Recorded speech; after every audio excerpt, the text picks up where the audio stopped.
एक फिल्म है जो तुमने देख ली, 2-3 बार देखी होगी, मैंने भी 2-3 बार देखी है। तुमने उसका वो बाय बाय बाय वाला डांस नंबर देखा, तुमने उसके जोक्स सुने, तुमने कैमियोज देखे, वुल्वरीन का जो गुस्से वाला रूप है वो देखा। और फिल्म खत्म होने के बाद तुमने सोचा कि चलो एक और फन मार्वल मूवी थी और वो खत्म हो गई। कैमियोज का सर्कस था, जोक्स अच्छे थे एंड दैट्स इट। लेकिन यहाँ पर ना एक छोटी सी प्रॉब्लम है। जब भी किसी फिल्म में इतने ज्यादा कैमियोज, इतने ज्यादा जोक्स होते हैं, इतनी ज्यादा नॉइज जो फिल्म क्रिएट करती है ना, वहां पर हम सब लोग एक चीज मिस कर देते हैं। हम ये मान लेते हैं कि जो पूरी नॉइज थी ना, यही इस फिल्म का कंटेंट है। लेकिन क्या आपने कभी सोचा है कि किसी फिल्म में जितने ज्यादा इवेंट्स होते हैं, जितना ज्यादा केओस, जितनी ज्यादा नॉइज होती है ना, उतना ही आसान होता है उस फिल्म में एक बड़े चेंज को छुपा देना। ये वीडियो इसी बारे में है। एक फिल्म जिसे तुमने फन मल्टीवर्स मूवी समझाओ, वो एक्चुअली एमसीयू की सबसे इंपॉर्टेंट स्ट्रक्चरल डिसीजंस में से एक थी। इसका मतलब ये है कि इसके अंदर कुछ ऐसे मैकेनिक्स छुपे हुए थे जो एवेंजर्स डूम्सडे और सीक्रेट वॉर्स तक सीधा कनेक्ट होते हैं। और सबसे इंटरेस्टिंग बात, ये कोई थ्योरी नहीं है जो मैंने बना ली हो।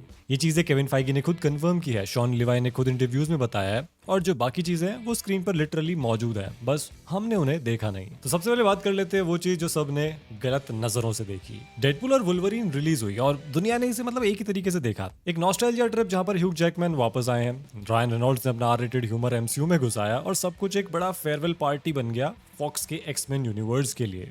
और मार्केटिंग ने भी यही बताया, ट्रेलर्स में सिर्फ फाइट्स थी, जोक्स थे और फैन सर्विस का प्रॉमिस था। लेकिन इन सब चीजों के पीछे एक चीज परफेक्टली छुप गई। तो देखो, जब तुम कॉमेडी देख रहे होते हो ना, जब ऑडियंस कॉमेडी देख रही होती है तो अपना गार्ड डाउन कर लेती है, यानी कि वहां पर फिल्म का एनालिसिस कम कर देती है। तुम या फिर ऑडियंस बस एंजॉय करने में लग जाते हो। और एग्जैक्टली इसी मोमेंट पर ये फिल्म टाइमलाइन की स्टेबिलिटी के नए रूल्स लिख रही थी जब तुम लोग हंस रहे थे। जब हम मल्टीपल वेरिएंट्स देख रहे थे वुल्वरीन के, जब हमने हेनरी कैविल को देखा था और चिल्ला रहे थे, तब फिल्म टीवी के अंदर के इंटरनल क्रैक को दिखा रही थी जो आगे जाकर मे बी पूरे मल्टीवर्स को चेंज करने वाला है। तो ये जो फिल्म थी, ये कोई फेयरवेल नहीं था भाई, ये एक प्रोलोग था बैटल वर्ल्ड के लिए। अब बात करते हैं उस कॉन्सेप्ट की जिसने एमसीयू के रूल्स बदल दिए, एंकर बीइंग्स। फिल्म में मिस्टर पैराडॉक्स नाम का एक रोग टीवी एजेंट है और वो हमें एक नया आइडिया देता है एंकर बीइंग का। सिंपल भाषा में समझाऊं तो हर यूनिवर्स में एक ऐसा इंसान होता है जिसका होना इतना ज्यादा जरूरी होता है कि अगर वो मर जाए तो पूरा यूनिवर्स धीरे धीरे मरना शुरू कर देता है।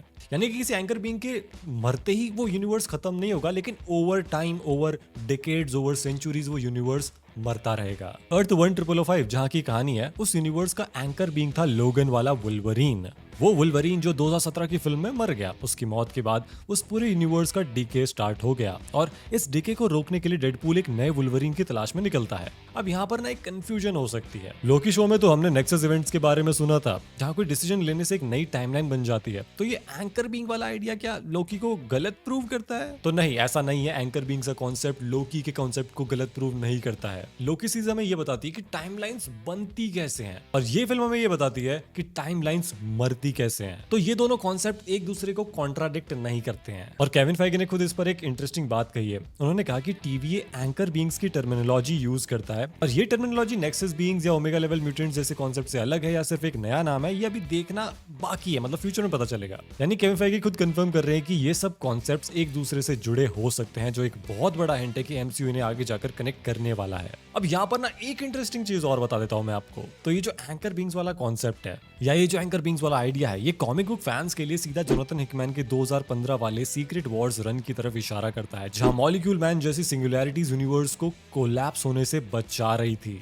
एक बार जब वो सिंगुलैरिटीज खत्म होती हैं, यूनिवर्स कोलाइड करना शुरू कर देते हैं। तो बेसिकली इस फिल्म ने हमें ये बता दिया कि मल्टीवर्स क्यों और कैसे कोलैप्स होगा। और इस समय तक डूम्सडे का कोई ट्रेलर नहीं आया था जब ये फिल्म आई थी। अब बात करते हैं डूम्सडे की फाउंडेशन के बारे में। इस फिल्म में सबसे बड़ा ट्विस्ट क्या था? Time ripper. मिस्टर पैराडॉक्स ने ये मशीन बनाई थी जो मैटर और एंटी मैटर के स्ट्रीम्स को कंबाइन करके पूरी की पूरी टाइमलाइन को एक झटके में खत्म कर सकती है। जब कैसेंड्रा नोवा इस मशीन को यूज करके सब कुछ मिटाने की कोशिश करती है और सिर्फ वॉइड को बचाना चाहती है, तब वो एक्चुअली हमें एक छोटा सा प्रीव्यू दे रही होती है उस चीज का जो डॉक्टर डूम बैटल वर्ल्ड के साथ करने वाला है। कैसेंड्रा नोवा ये प्रूव कर देती है कि देखो, वॉइड को कंट्रोल किया जा सकता है, उसे शेप दिया जा सकता है और एक पावरफुल एंटिटी उसे अपनी मर्जी से चला सकता है। ये बेसिकली एक ट्रायल रन हो सकता है उस चीज का जो आने वाली फिल्म यानी कि डूम्सडे और सीक्रेट वॉर्स में हमें फुल फ्लेज्ड मोड में दिखेगी। और अब जब रॉबर्ट डाउनी जूनियर का विक्टर वॉन डूम के रूप में रिटर्न कंफर्म हो चुका है, ये टाइम रिपर वाली मैकेनिक्स बहुत ज्यादा जरूरी हो जाती है, क्योंकि डूम को भी किसी ना किसी तरह का तरीका चाहिए होगा यूनिवर्सेस को तोड़ने का या फिर जोड़ने का। और ये फिल्म हमें वो ब्लूप्रिंट तो दे ही चुकी है। लेकिन इस फिल्म ने ना एक क्वेश्चन लीव कर दिया कि आखिर अर्थ 616 का एंकर बीइंग कौन है। बहुत सारे फैंस मानते हैं कि वो टोनी स्टार्क है। टोनी स्टार्क की मौत एवेंजर्स एंड गेम में हुई थी, और अगर वही थ्योरी सही है तो इसका मतलब है कि हमारा खुद का अर्थ 616 अभी इस वक्त चुपचाप डिके हो रहा है बिना हमें पता चले।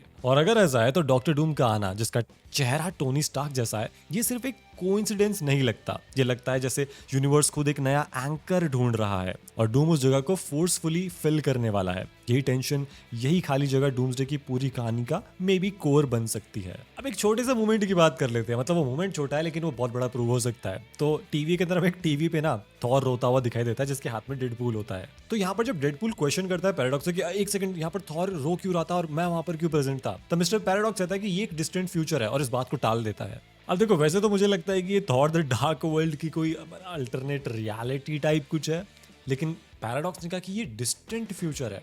मे बी सीक्रेट वॉर्स में डेडपूल खुद को सैक्रिफाइस कर देगा, लेकिन थॉर क्यों रोएगा भाई। अब बात करते हैं कि टीवी आखिर वो टीवी नहीं रहा अब जो वो लोकी के सीजन 2 में था।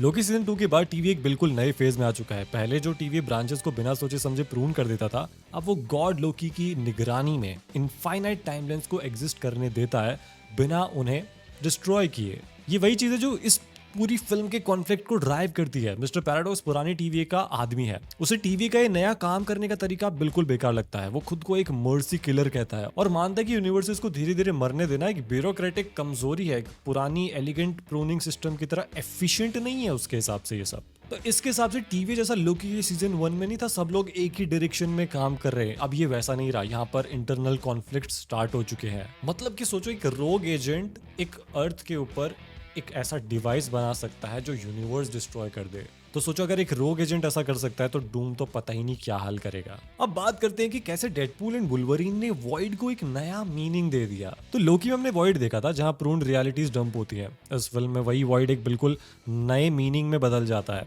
ये बन जाता है 20th सेंचुरी फॉक्स के पूरे सुपर हीरोज का कब्रिस्तान। और यहाँ पर ना ये मेटाफर नहीं रहता, ये मतलब लिटरली स्क्रीन पर ही दिखा देते हैं। 20th सेंचुरी फॉक्स का लोगो होता है जो कि वहां पर टूटा हुआ बिखरा हुआ पड़ा होता है। और वॉइड में वही कैरेक्टर्स होते हैं जिनको ऑडियंस भूल चुकी है, जिनकी फ्रेंचाइजीज बंद हो गई है या जिन्हें ठीक से ट्रीट ही नहीं किया गया कभी। कैसेंड्रा नोवा जो कि इस जगह की सबसे ताकतवर पर्सन थी, लोगों के दिमाग के अंदर घुसकर उन्हें कंट्रोल करती थी। एनीवे, यहाँ पर हमें अलायत भी दोबारा देखने को मिलता है जो कि लोकी के सीजन 1 और 2 में था। इससे जो कंटिन्यूटी है एमसीयू की वो भी मेंटेन हो जाती है। ऊपर से शॉन लिवाई ने इस वॉइड को सिर्फ और सिर्फ वर्ल्ड बिल्डिंग के लिए यूज नहीं किया, उन्होंने एक ऐसी जगह बनाई है जहाँ पे वो कैरेक्टर्स रहते हैं जिनको कभी सही ट्रीटमेंट ही नहीं मिला और यहाँ पर वो सुकून से रह सकते हैं। आई मीन जॉनी स्टॉर्म के अलावा।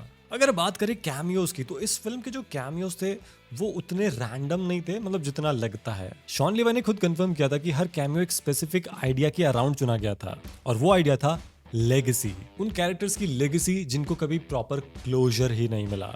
लेकिन सबसे पहले बात करते हैं चैनिंग टैटम के गैम्बिट की। उस इंसान ने 10 साल से ज्यादा वक्त गैम्बिट की सोलो फिल्म बनाने में लगाया और डिज्नी फॉक्स मर्जर ने इस प्रोजेक्ट को ऑफिशियली खत्म ही कर दिया। जब गैम्बिट खुद कहता है कि उसे लगता है जैसे वो वॉइड में ही पैदा हुआ, तो ये सिर्फ एक जोक नहीं है इस पॉइंट पर, ये उस एक्टर के रियल करियर की कहानी है, क्योंकि वो कभी स्क्रीन पर आ ही नहीं पाया इतनी मेहनत करने के बाद भी।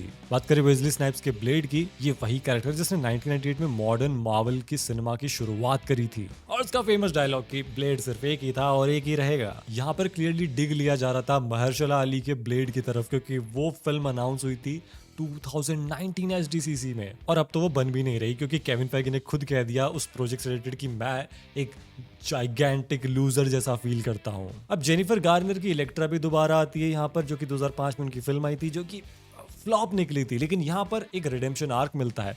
और जब डेयरडेविल की डेथ पर दिखाया जाता है कि उससे कुछ खास दुख नहीं है, तो वो एक तरीके से मेटा जोक है या फिर एक डिग है बेन एफ्लेक और जेनिफर गार्नर के डिवोर्स पे।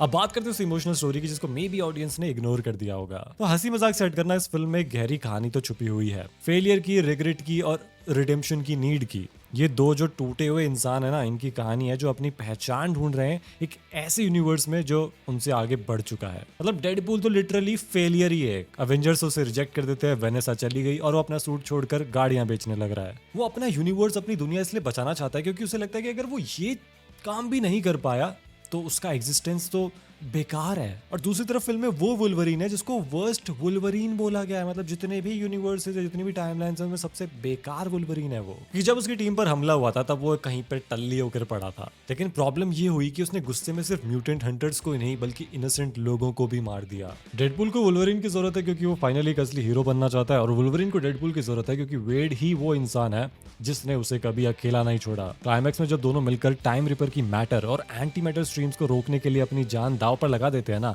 तो इसको सिर्फ एक एक्शन सीन मत समझो। मतलब है तो वो ठीक है, अच्छा एक्शन है, लेकिन ये दिखाता है कि दोनों साथ होते हैं तो वो कुछ भी कर सकते हैं। क्योंकि मिस्टर पैराडॉक्स कहता है कि अगर तुमने हाथ लगा दिया और वो सर्किट कंप्लीट हो गया तो तुम वहीं पर राख बन जाओगे। अब थोड़ी बात कर लेते हैं इस फिल्म के बिहाइंड द सीन्स की। इस फिल्म की मेकिंग भी मतलब किसी रोलर कोस्टर से कम नहीं थी। 2023 में आपको याद ही कि राइटर्स स्ट्राइक शुरू हो गई थी और सिर्फ एक दिन पहले ही Wesley Snipes, Jennifer Garner, Channing Tatum और डेफनी कीन लंदन रिहर्सल्स के लिए पहुंचे थे और सब कुछ तुरंत रोकना पड़ा और महीनों बाद जाकर शूटिंग दोबारा शुरू हो सकी। इसी बीच एडिटर्स ने खाली वक्त का यूज करके एंड क्रेडिट्स में दिखने वाली इमोशन लेगेसी मोन्टाज तैयार करी थी।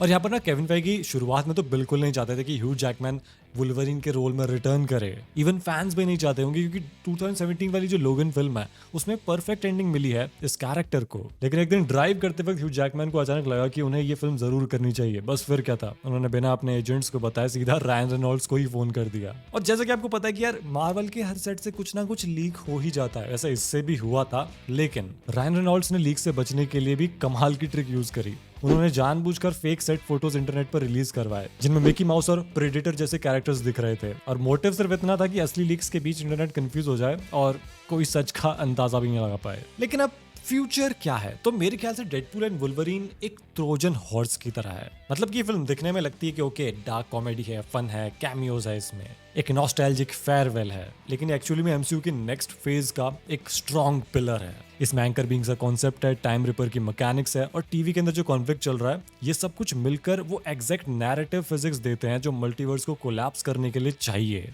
अब देखो ये फिल्म ना बॉक्स ऑफिस सक्सेस तो थी, ऑब्वियसली इसने $1 बिलियन कमाए, लेकिन जब मल्टीवर्स सागा पूरा हो जाएगा ना तब तुम इस फिल्म को याद करोगे और बोलोगे कि नहीं यार इस फिल्म ने बहुत कुछ बताया था। ये सिर्फ कमर्शियल सक्सेस नहीं थी, ये वो फिल्म थी जिसने पहली बार डायग्नोस किया कि मल्टीवर्स में टाइमलाइंस मर रही हैं, कैसे मर रही हैं और इसके सिम्टम्स कैसे दिखाई देंगे। मतलब ये फिल्म तो एक तरीके से डॉक्टर है मल्टीवर्स कोलैप्स की। एनीवे हमें डेडपूल और वुल्वरीन बहुत ही जल्द फिर से स्क्रीन पर दिखने वाले हैं, मे बी एवेंजर्स डूम्सडे में या फिर सीक्रेट वॉर्स में, तो ऑलमोस्ट कंफर्म ही है। तो यार आप लोग इस फिल्म के बारे में क्या सोचते हो? अभी हमने रिवॉच किया था, तब अगर आपने देखा था तो आपको कैसा लगा कमेंट सेक्शन में जरूर बताना। बाकी मैं डूम्सडे के रिलीज से पहले वो जो सारी इंपॉर्टेंट फिल्म्स है ना जो डूम्सडे से कनेक्ट होती हैं वो सब की सब रिवॉच करने वाला हूँ ट्विच पे, तो आप वो स्ट्रीम भी ज्वाइन कर सकते हो, चैनल को फॉलो कर लो और धीरे धीरे एक एक करके सब पे वीकली वीडियोस भी बनाते रहूंगा। बाकी अगर आपको ये वीडियो चलेगी तो लाइक और शेयर कर देना और मैं आपको मिलूंगा अगली वीडियो में।